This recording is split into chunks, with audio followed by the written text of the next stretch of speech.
Hey there, Goblin Horde. This is the Goblin King. It's the beginning of my work week and I've already had to deal with a throng of morons demanding my time and energy. For real, I'm dead inside and it's only the beginning. For today, we're going to talk about a fun story involving morons I don't have to interact with at Kotaku and strikes. Also, as an aside, I've already put in my own resume for a job with the parent company, asking for about half the pay. And I was grinning the entire time I was doing it too. So I got the tip off on this from Clownfish. Gotta give them props. When you properly credit a source for your stolen idea, it's not stealing, it's borrowing. And on that deceptive note, the story tonight comes from Forbes. It seems that a lot of the geo-media websites like Gizmodo, Jezebel, Kotaku, etc. have gone dark in the last couple of days because all of the writers, and I use that term as loosely as possible, have gone on strike due to GMG supposedly failing to meet their contract demands. In fact, as this incredibly biased writer points out, the slacktivist shills currently striking would rather you not visit the website at all during these proceedings. Now, in my humble opinion, these sites are probably much better off without these people actually smearing their shitty divisive opinions all over people's screens under the guise of a review. In fact, I actually did the opposite to what this article stated and went ahead and visited the Kotaku site reading old articles, which I'll continue to do. Why? Because I'm a contrary bitch and I don't like slacktivists, and I honestly feel like these sites would be much better off if they stopped hiring these types of people and, instead, hired unbiased people that actually cared about the job and what they were doing, wouldn't be using their post as some sort of platform, and, I don't know, could actually play video games? Just a thought, or several. Currently, I myself don't play a lot of video games. I just don't have the time to really dive into them right now. Yet, if my entire job revolved around playing a game and giving honest reviews, I'd play the shit out of some video games and give honest reviews, and leave any of my personal politics out of the damn review. Because I have something called integrity.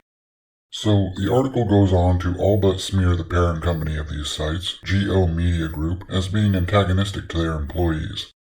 Even giving the example of the entirety of Deadspin walking out, because that was a real loss, let me tell you that.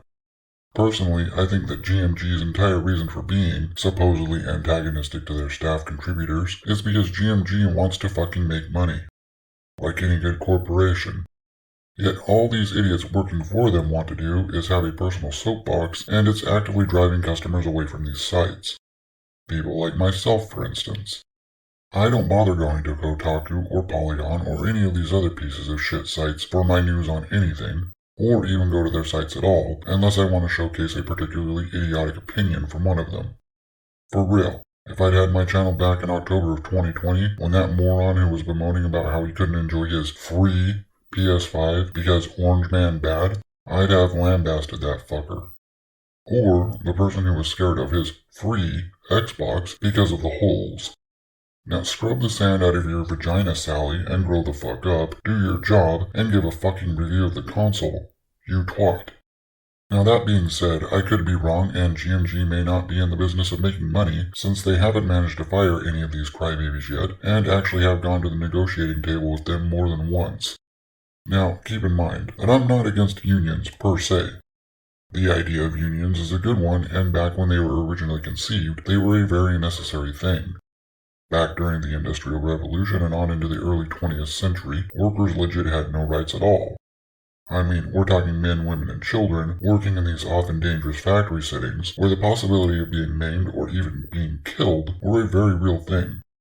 And if a person happened to be injured to the point where they couldn't work, they'd just be unceremoniously fired with no sort of compensation or benefits. It was all bad. And the unions of those times actually got a lot of the workers' rights that this current crop of window lickers take for granted. Then they ask for more, and when they don't get their way, they throw a baby tantrum and use the idea of unionizing as a sort of cudgel to get these companies to do what they want. Take, for instance, the so-called comic book workers union.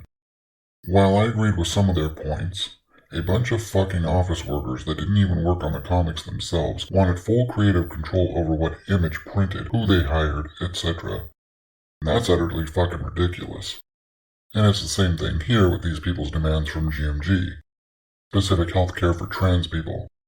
I'm pretty sure I know exactly what they're talking about, but I'm not going to really comment or give my personal thoughts on that one.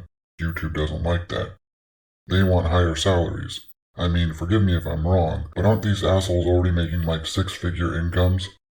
I've never seen a six-figure income in my entire life. How the actual fuck can you be so fucking entitled that you want more than that? If inflation is hitting you that bad, how about sacking the fuck up, being an adult, and trying to reduce your cost of living in other ways? I kind of agree with paternity leave in certain circumstances. I'll give them that one. The US is pretty bad when it comes to that kind of thing. This next bit I agree with Neon on. If they want to work from home so badly, then they should just give up their salaries and accept being paid per article they write.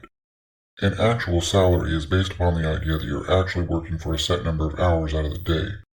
If you're at home, they can't be sure you're actually doing what they're paying you to do, rather than fucking off. So, to my mind, it should be one or the other. Work from home or get a high salary. Then we have the virtue signal.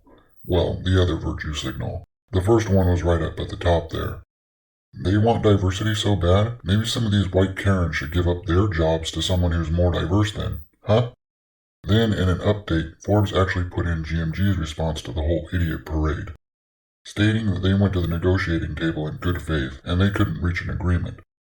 According to them, they even offered the staff comparable or better terms than they had to the Onion, which actually brings in traffic, by the way, the previous year. To me, this whole thing is stupid and these strikers are fucking children throwing a tantrum, and they all need to grow the fuck up. Anyway, that's all I've got for you on this one, Goblins. As always, check out the article for yourselves and form your own opinions on things. This video is, as always, my opinion and nothing more. You're always welcome to give me your opinion in that handy section down below, if available.